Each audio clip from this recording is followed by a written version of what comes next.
What's up, YouTube? We are back, episode 18 in this awesome weight loss journey. I'm your host, B, and today we got a lot to talk about. But first, we're going to go hit the scales, and then we'll come back and we'll chat. Let's do it. Wait. So, small disclaimer. Turns out I don't have any footage of the scale this week, but I'm going to insert a clip of my phone, the app that I have for my scale, and we're just gonna have to go with that. Yeah, I know, my dumbass forgot to record the weigh-in this week. It was early, I was tired, things happen. Well, here it is. Let's do it.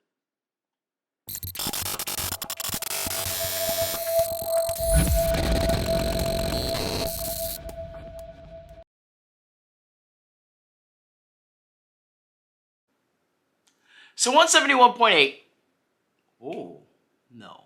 Let's try that one more time. 271.8. Not bad. Just a recap in case you guys have forgotten. If you need to go back a couple episodes, I'll drop a card right there. We've changed the splits up a little bit.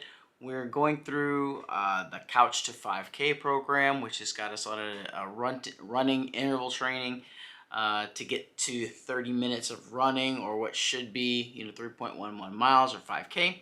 So while we're working through the steps of that interval training, we're not doing as much work throughout the week. So I kind of expect weight loss to taper off a little bit.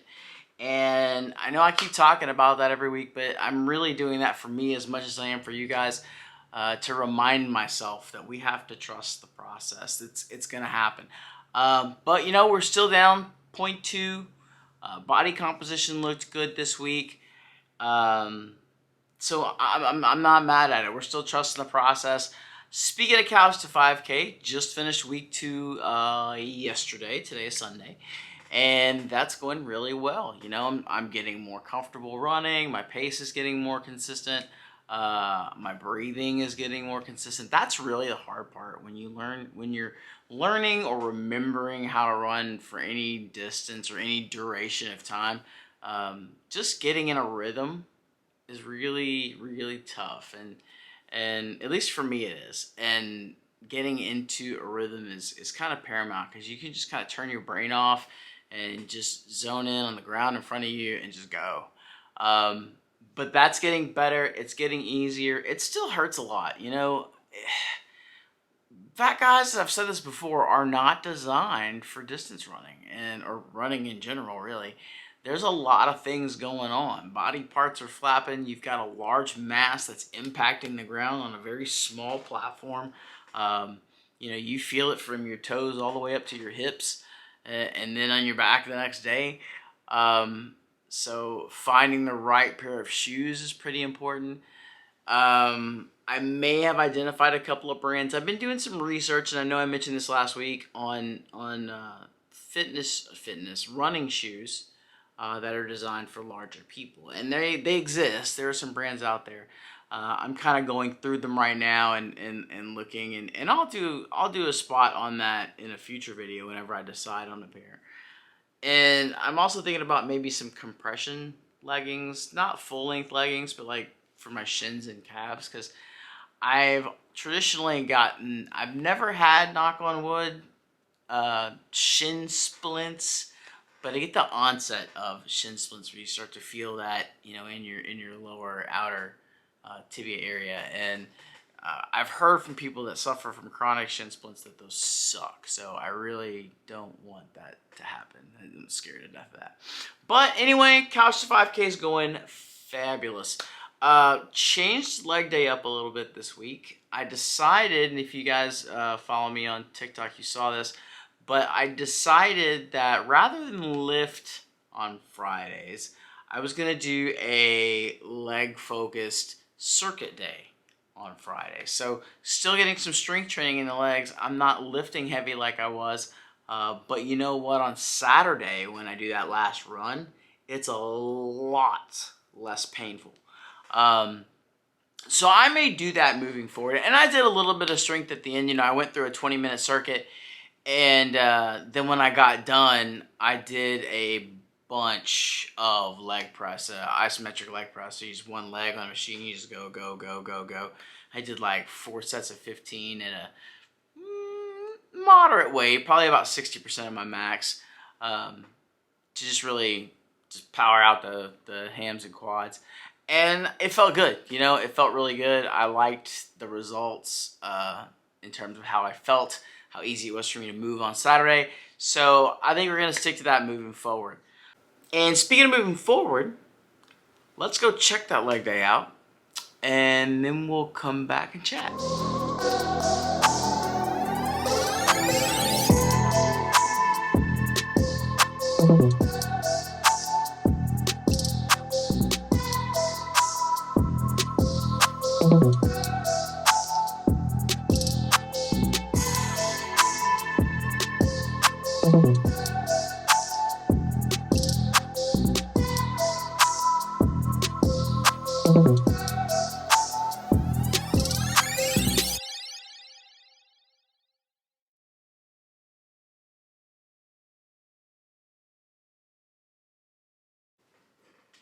So it wasn't until right before I hit record to shoot this take that I figured out what I wanted to talk about today. You know, I mentioned earlier I'm really freaking tired. I didn't sleep much last night. Actually, I didn't sleep at all. And I'm not motivated today. We've mentioned this in the past, the difference between motivation and getting your ass up and moving. You know, you don't have to be motivated to go to the gym. You don't have to be motivated to execute, but damn it, you have to execute, right? Because that's the plan. And what I wanted to talk about today was exactly that, you know, trusting the process. And what does that mean to trust the process? Because a lot of people say, hey, trust the process, trust the process. But what does it mean to trust the process, right? What is the process? Do I have a process? I hope you have a process, right? We're all on some sort of, I use this term lightly, journey to achieve a goal. Or maybe it's several goals. Whether it's a business goal or an educational goal, you're doing a certification, you're trying to lose weight, you're trying to get fit, you're trying to be a bodybuilder, you want to go win a 5K, or you know, whatever it is you're doing, right? You've got a plan. I hope you have a plan. The plan should include some action, some time to review and reflect and maybe make adjustments, you know, those types of things. That's the process.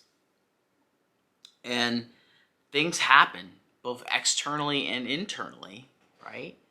That can cause us to doubt that what we're doing is right, like the right way to do it, or what we're doing is even worth doing. That's where our why comes in. And I'm not going to talk about why today. I think I beat that up enough. We'll focus on the process.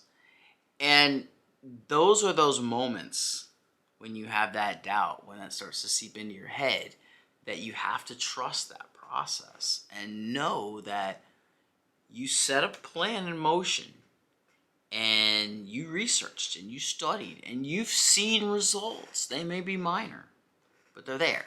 Right?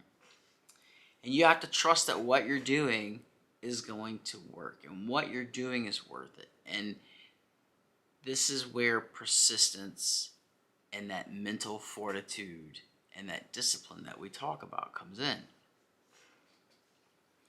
I'll give you an example. And I've talked about it for the last 3 weeks, right? We just changed my splits up to include running. And I'm training to get to the point where I can run for 35 minutes. So I can run a 5K. It should be about 28 minutes. But anyway,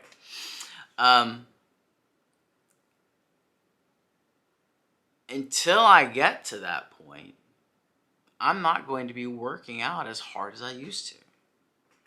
And because of that, my weight loss is going to kind of taper off a little bit. And I'm going to see that every week when I look at the scale.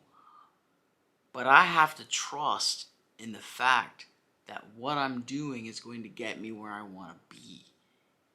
It's kind of like when you put an address you've never been to in your GPS, and your GPS takes you some weird route to go around traffic or construction or something, and you're just kind of like, what? Why are we going this way? I don't understand. You can veer away from that and try to go on a different route, and that's okay, right? There's nothing wrong with a little experimentation. Don't be surprised if it takes you an extra 20 minutes to get there. Or you could trust in the GPS, the process, to get you there when it said it would. And that's what we mean. It's scary, right? Because we're not just driving from point A to point B. This is our lives we talk about. This is our time and effort. Our time is valuable. And we have a very finite amount of it. And we want to use it as best we can. But trusting that process blindly almost, right? Like literally blindly, is what keeps that doubt out of your head, right? That's why when I get on the scale and I see maybe my weight went up a pound or down half a pound or whatever the case may be, I don't get frustrated. Well, one, I know weight loss isn't linear. But two, I know I'm doing the right thing. And I know that if I'm consistent, the results will come. And that's with any goal that you're on, business or, family or education. If you stay consistent and just do the work, it will happen. So that's about all we got to talk about this week, guys. I hope you got something out of this. Please like if you liked what you saw. Make sure you hit that subscribe button if you haven't already. And click that little bell if you want to get notified when we drop new content. Now, next Saturday, when we normally shoot our vlogs, is going to be Christmas Day. And the Saturday after that is going to be New Year's Day. Now, I will tell you this. I will try my damnedest. I will make this promise to you now to get videos out both of those weeks. I can't guarantee anything. I'm going to be doing traveling for both of those weekends. I will try to get some stuff shot early. It may not be anything but a simple check-in and a Merry Christmas and Happy New Year. But I will get at least one, if not two videos out in the next 2 weeks. And then we will start fresh with a whole bunch of exciting news and a brand new gym. Oh, I can't wait. At the first of the year. So, we'll talk to you then, guys. Until then, take care.